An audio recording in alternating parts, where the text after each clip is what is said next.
according to our Bloomberg sources, the Chinese Commerce Minister Wang Wentao had met with the German counterpart Robert Habeck on Saturday in Beijing, where he floated this idea of China lifting tariffs on large engine vehicles, which could affect companies like BMW and Mercedes.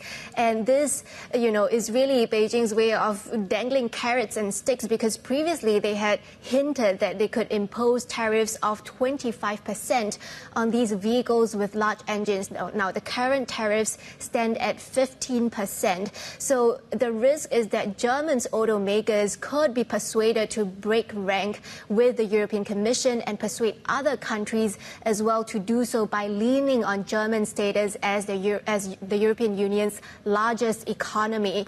And we know the German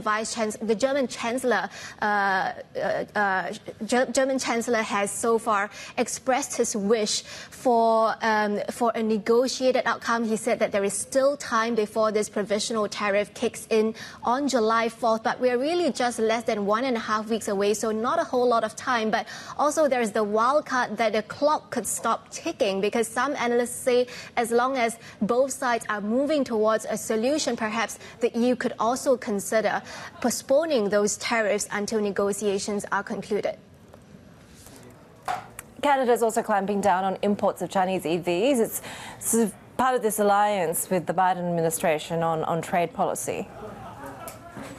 That's right. Canada is starting a 30-day public consultation, which is the first stage before it can impose tariffs on Chinese EVs. But it's not just tariffs. The Canadian finance minister said that they are also looking into whether to change the rules when it comes to eligible vehicles that can qualify for a federal rebate program. And she's also looking into whether there should be more restrictions when it comes to investments into the EV sector. So pretty sweeping changes that could come for Chinese EVs. And obviously, Prime Minister Trudeau is under great pressure from foreign and domestic quarters to really match those tariffs by the Biden administration.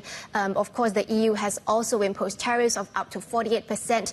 Domestic automakers are also calling for steep tariffs to protect Canadian jobs. They say that Chinese EVs can make cheap cars based on lower labor standards. Now, these tariffs, if they are imposed, they will have a very limited impact on Chinese EVs because they do not have a huge presence in Canada right now. Canada saw a 5-fold surge in EV imports last year, but most of that are Teslas that are made in China.